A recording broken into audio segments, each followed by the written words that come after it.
Guys, welcome to New Home Life, the podcast that I have about people doing really cool stuff. And I happen to know these awesome people that run a collaborative arts studio live workspace, Prototype237. These two lovely people, Alex Pergament, who's the creative director and an artist as well, and John Fathom, who is the curator and an artist in his own right. Welcome to New Home Life, you guys. New Home Life, thank you. Thanks for having us. Thank you for being on here. Tell me about Prototype 237. Prototype is a 5,000 square foot collaborative art space. It's a live workspace. We have a stage and we have a wood shop. And we're building a community here in Paterson. Paterson, New Jersey. Why Paterson, New Jersey? Why not? Jersey City 20 years ago, everyone was like, why are you moving out to that hellhole? And I found a big old warehouse, and I was like, because they have a massive warehouse for better than affordable. And as you know, gentrification in real estate goes, and artists follow the market in that regard, or start the market, you go where the space is. You go where you could afford, and it's great if there's already an artist community in place, and there is. So it's kind of like a win-win. If you go find a massive space that you could afford, and you know that there's an artist community already there, like, why not? It's really kind of an easy choice when you size up the two. And it was an easy choice back in Jersey City. And I kind of considered myself luckily naive 20 years ago when I went to Jersey City, because I didn't really care that there were drug dealers on the corner and prostitutes, and the cab drivers were peeling out and driving away, and it was just hard to get out there. It was a long walk from the train, because all I cared about was I was going to have a massive amount of space to work. And I think 20 years later, I thought I would have soured from that idea. Like, I'd rather have creature comforts. And we did upgrade this space compared to 660 with the creature comforts that people want. But it doesn't really matter what city, as long as they've got great space for cheap and an artist community to tap into. So talk to me a little bit about the beginnings of the idea of having collaborative live workspace for artists, even way back. Well, talk a little bit about your background in the arts first, and then we can talk about that. Well, if you've been around Jersey City 20 years or more, then you know about 111 First Street, you know about 143 Columbus, you know about 58 Gallery, and just the arts community that existed in Jersey City. It all began with 111 First Street, and then we knocked that building down. It kind of dispersed all the artists, for better or for worse. It created a disjointed but collected area for artists to kind of be in, and that was the artist community. So you know that artist communities exist. You know that big warehouse spaces and artists are synonymous. It's kind of a cliche, but it's also kind of necessary. And you fall in love with that fetishized idea of what an artist is, and I know I did when I was 24 or something like that. When I went out to Jersey City, I wanted a big old art space for myself. I didn't really want an art community, but then I had a big old warehouse with 4 extra rooms. So I had 4 extra rooms, so I started renting them. And then you start renting them, and then you start trying to rent to mainly artists. And then by the nature of that insulated environment, a community is born, for better or for worse, and you go through the growing pains. I met Alex when I was already 10 years in, so the community was just starting to flourish, and he got the benefit of coming in when we were kind of homogenized or holistic or colluded. So he wanted to bring that back when 660 closed down, and bring it back with a lot more intention. The way that 660 happened was kind of accidental and kind of, ramshackle or whatever the word would be. What about you, Alex? I came to Jersey City after working at a big law firm and leaving it to do photography. And I was living downtown in Jersey City and had a pretty small apartment on 4th Street. And my friend Roland Ramos and I started this thing called Two Door Salon, which we would clear out all the furniture from the living room and stack it up in the other rooms and have art shows for people who had never had art shows before.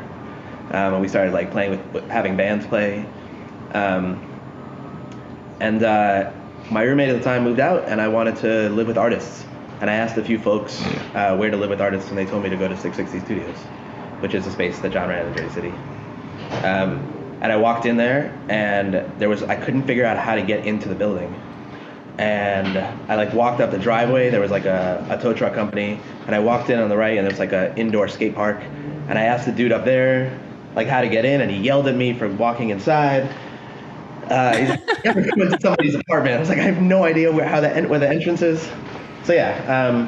That's the charm of the old Jersey City charm of going into art spaces where you're come to this place and figure out how to get in. And you're like, what?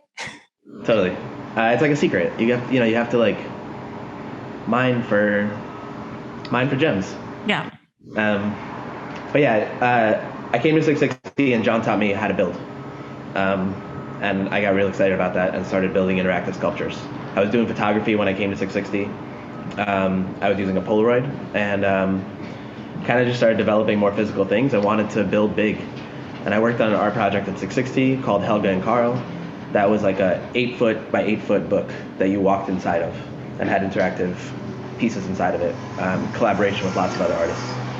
So I kind of learned the ethic at 660 of collaboration and interactivity and using salvage materials that have already kind of gone through, already had a life as something. Yeah, so I'm building interactive sculptures now that incorporate a whole lot of always moving parts, something that you have to touch. Okay. Yeah. So after 660 closed, I didn't really have a space to work. And similar to how John had at 660, I was looking for a long time to have an environment that I could live in a community and also make art in at a large scale. So I was looking for spots, and this spot came up, and it reminded me so much of 660. It's actually the same square footage too. 660. Yep. The second floor was 5,000 square feet. 5,000 square feet with 5 rooms and a stage, and this is 5,000 square feet with 5 rooms and a stage and a shop. Do you guys only have one floor in this building, or do you guys have the entire building? One floor. Yep. Yeah, but just like 660, I started on the second floor, then I took over the third floor, then I took over the back half of the first floor, then the front half of the first floor. And as it stands, there's room for that kind of growth here too. Yep. So I plan. Sorry. Do you foresee how many artists you have there now, and do you foresee it growing into a much bigger artist community that will require much more space than just the building? Especially because I'm thinking of how many people have been impacted by their ability to have a studio as well as be able to make income on their art right now in this past year. And the idea of them being able to flock to a place like this, it might be more than what you and I might believe to be, Yeah, right now we have 5 rooms, and we already have 2 or 3 people that come and go on top of that, and we have lockers that we want to rent out. Once COVID restrictions loosen up, I think we have 10 or a dozen lockers that we could open up for artists to come in, and we are looking at other floors and other space, which may include studios, like open studios where they have a little bit more privacy or a little bit more space, like designated to them. The goal is to grow it. So the goal is not to just be 5 people living and working and fuck everybody else. It's 5 people living and working, and their 5 friends, and their 5 friends. You know, as long as there's space for us to grow.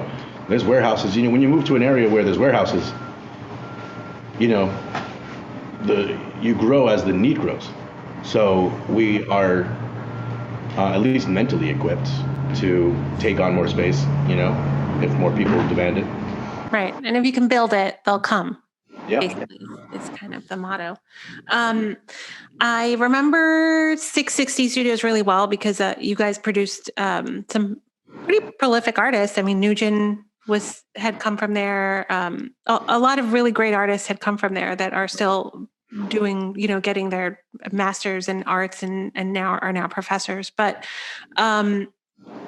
there was an element of illegality to 660 where Prototype237 is actually, you know, you have the CO to do what you're doing by the city. So do you feel that actually is a really great thing, or do you feel that is something that puts you on the verge of being like a little bit too mainstream?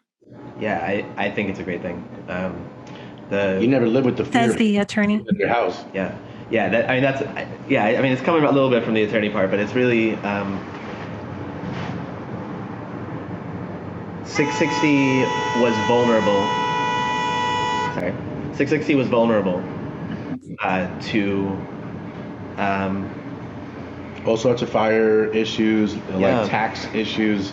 You know, like they were gentrifying all around us, and the fire department couldn't look the other way forever. You know, the building itself was rezoned and miszoned, had all these issues, and I don't really think that, you know, like living in a warehouse and living in a community is still Wild West compared to any of your cousins or sisters or brothers the way that they're living.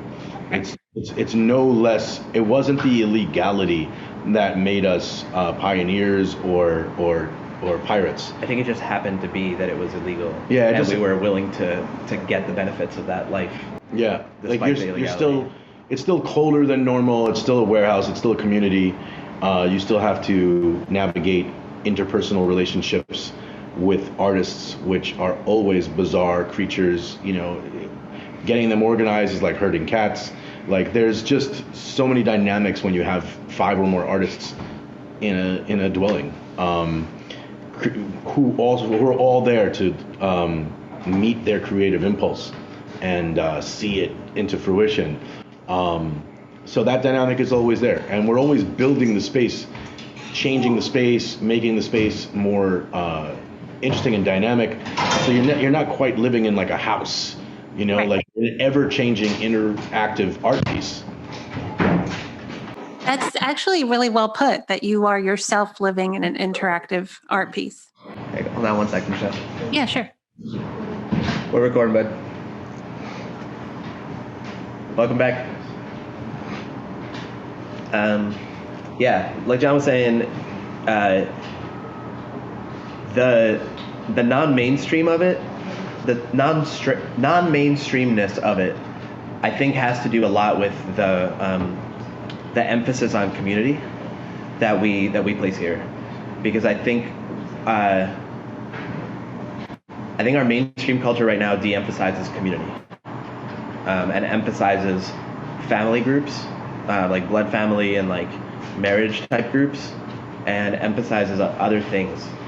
And I think the people who prioritize community over, like, prioritize a flexible chosen community, I think that's like the main challenge and the main beauty of living in community. Right. Yeah. Yeah, I think that's always been very, it's always been very appealing to artists. Is most artists are kind of disenfranchised people, or people that are left-brained, and you know, they're people that are looking for other people like themselves. So I mean, you know, I was hanging out at artist studios that were just like 660 in Newark, that were like on the fringe of what anybody was doing at a time that nobody was really caring about who was living how. And there's always fire issues when you have all kinds of artists making all kinds of work in all kinds of mediums, that could potentially, like, if you have somebody who's a potter, or somebody who's doing glass and having really high level kilns in there, it's like, well, if it goes, the whole thing goes. So it's always been very appealing to me. I have a background in the arts and film, to be around people that are just thinking about making stuff all the time, So I think it's awesome that you guys are actually that the legality of it in this space in Paterson, in an area where there is a little bit of artist movement from the factory. They don't really do a lot of art events there anymore, but being able to kind of open up and spread out a little bit more, and saying this is now a real legal artist community, and we can all do this together here, and welcome to Paterson. How do you foresee that going? How has it been, and how do you foresee it going in the next year?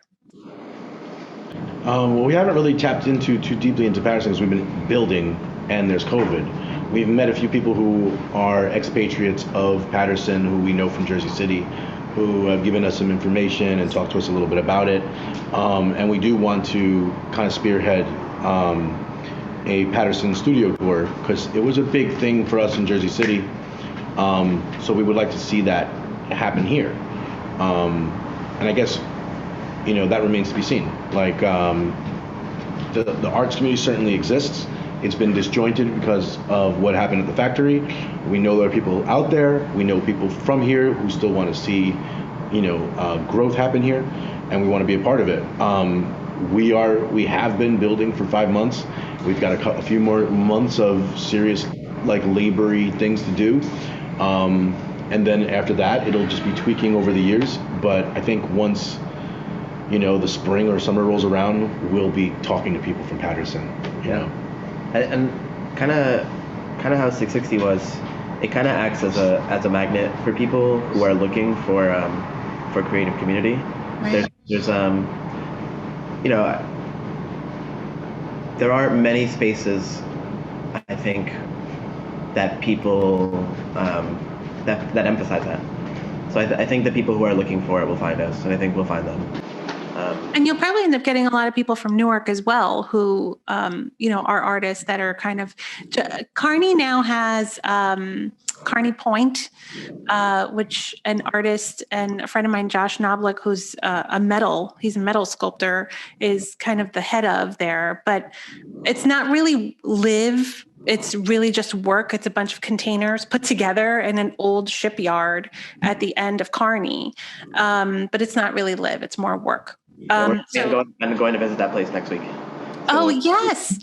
Visit us. Tell Josh I said hi. Yeah, awesome. Yeah. So that's, a lot of the artists that have been displaced from Newark having tremendous growth in terms of a lot of people moving in. And I really don't like using the word gentrification, but it is what it is. A lot of new people moving in, a lot of new development, and a lot of the artist spaces being shut down and being closed, and people needing to find places to make their art and to live. They might benefit from knowing about your space because it's really not that far from the laws. Every city that needs a boost in their economy, especially if they've got old warehouse space, if they've got storefronts, if they've got old churches, they got old buildings that aren't dangerous but underutilized, should open the doors to the concept of a live workspace for artists. Creating some sort of protocol where there are guarantees in safety and fire and all that stuff, because it behooves them. It grows the city. Real estate investors are queuing in now, finally, that graffiti isn't so bad for a community. Mural programs exist now because of it. Artists aren't bad for desolate, downtrodden neighborhoods because they bring it up. if they just, got some lawyers on the books to change, zoning and allow for it. I think, what do they call that when they rezone something? Redevelopment. Yeah, but there's a word, I can't think of it. Where they just change your zoning from this to that. It's a arduous path that a lot of people suffer from, trying to get their garage that turned into a gallery. Like, why can't I get my garage zoned as a gallery? If people just started allowing, if mayors or city councilmen or whatever, whoever does it, petitioned for live work, it would be better for everyone.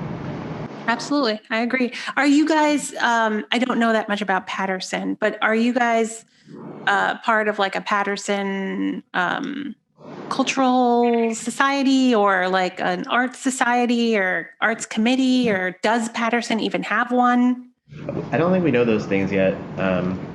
We'll be finding out, and hopefully they'll welcome us. And one of our residents, Rashad, is kind of gonna incorporate our poetry community with the poetry community here, and that's pretty exciting. But I think He's making a comeback.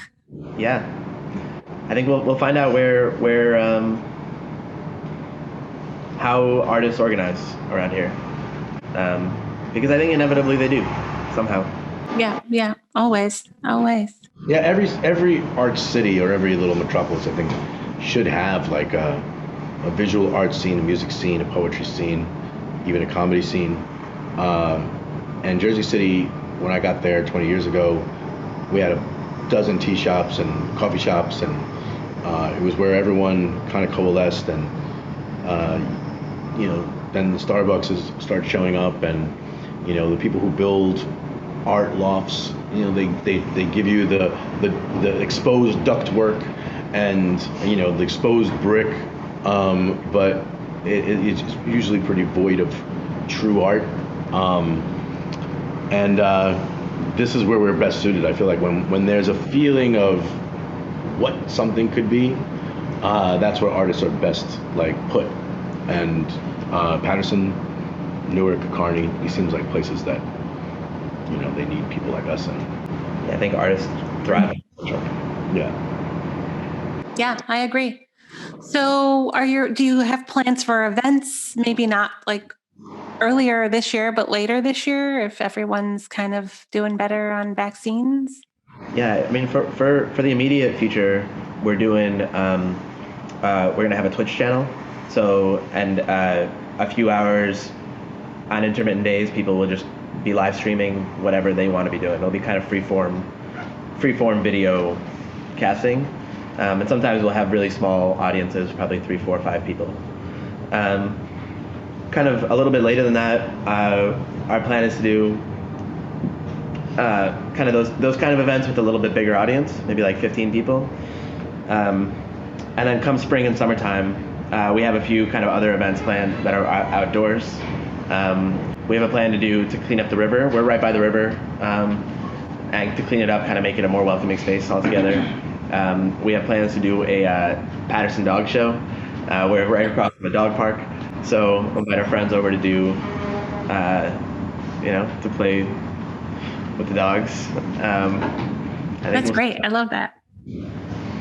Yeah, I think my hope, and one that's been echoed, I guess I've seen in memes and articles, is that after the plague, we had the Depression and we had the Roaring 20s, and people are really going to want to get out when they're allowed to and they can, and we've kind of been blessed that we got the space during COVID because we have no distractions. We kind of we're in here working, like 6 days a week, day and night whenever we want. There's no real you missed the gallery show, what about that party? I haven't seen my friends, I'm gonna go to the bar. None of that's been going on. So we have that great blessing, but I feel like it'll be great for everyone else too, because when they finally do want to come out and they do want to go somewhere, and they want culture, they want live music, they want a gallery show or to be in an immersive art environment, there'll be a brand new one to go to. Yeah, agreed. So are you guys, how can people get in touch with you if they want to be part of an artist who wants to live and work at Prototype 237, or someone who wants to be able to help you put on some community programming? Best way is over Instagram. We're at Prototype Paterson on Instagram. Messages are great. We're happy to host people 1 or 2 at a time to come see the space, Awesome. with masks or without, or kind of like, playing it by ear. We're looking for people who are interested in being part of the community as key holders, which is basically you have access to the space 6 days a week. There's a monthly membership, and that's kind of how we're hoping to grow the community for the immediate future. And if anyone wants to donate, they can donate to, what is the prototype? Prototype 237 on Venmo. Prototype 237 on Venmo, or John Fathom. We're doing all this out of pocket. So if we get some donations, we'll just keep building and building. Yep. Very cool. I'm also going to add it down here on the screen when we actually air, so people know where to go and donate. Awesome. Fantastic. Do you guys want to chat about anything else? Do you want to talk about your dreams and hopes for America? The dreams for America. There we go. But one thing I did want to talk about a little bit is I've been thinking about why I like interactive art so much. Why the interactivity of it is so exciting for me. And I was thinking, like,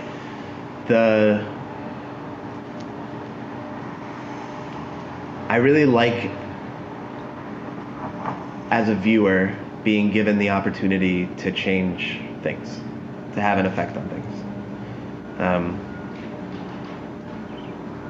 I think that visual art concept is paralleled in the community context of trying to create a space where people can have the effect that they want to have, where it's kind of freeform. There's a freeform radio station in Jersey City, WFMU, and they talk a little bit once in a while about how their station is different from other stations. And that's always really appealed to me. And what they say is basically each DJ on there has a totally independent tone and a totally independent purpose and like an independent format for their time. And it's not going for consistency between voices. It's allowing for like recognizing the diversity of voices. And that's because, so that's super exciting for me. I think that's what we're working towards. That's great. I love that. Yeah, I can only get through like the sound of the train. There's like train sounds on WFMU sometimes. So like 660, we had the tow trucks. Now we have the tire company, and I'm also interested in immersive interactive art, but I come from a different place with it. I would notice when I would go to galleries that, and I would even be guilty of it myself, of kind of staying about 3 feet away from the painting and kind of just like walking past it, like taking in as much in as I can and keep walking. And if it didn't really truly engage me enough that I like kind of broke that 3-foot marker and stepped closer and like really close to the painting, if I didn't really get in on it, I'd forget it. And I'd watch a lot of people come and go in galleries, and I'm like, I need to make some art that forces people to come closer and stare at it and remember it. And one way is also to allow them to touch it. And that came later because people were always touching my paintings to see the texture, and I'd be like, get your fucking hand off my painting. But then I started creating doors and things to open and little objects to move, because that's what they want to do. And I'm a big fan of customizing. Customizing around the client when I build stuff for their house or their garden or, the atmosphere of this space, but then also customize for the potential client or the, mystery client, in that if people want to touch stuff that when they're curious, maybe make the art so it can be touched. So I kind of worked in that same level. I want there to be mystery, and I want people to be curious, and I want people to engage. And the more they engage and the more they touch, the more they remember it, and the more they're interested in it, and the more they want a piece of their own. Yeah, it's true. Because I think we're raised as viewers of art to, when you go into the Met or you go into MoMA, it's like, you don't touch that. That's like a $50,000 painting. You don't do it, and there's not that much to take in. I think there's there's very few really historically interactive artists generally.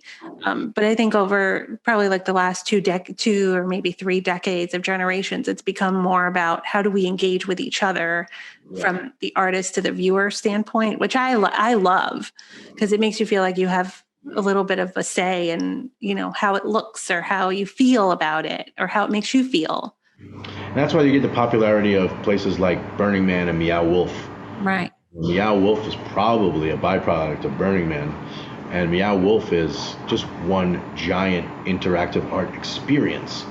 I don't know that you necessarily, I'm sure there's things to buy because that's how they are a multi-million-dollar company now, but it's really more about, hey, let's go experience the way that you go to the botanical gardens or you go to a museum.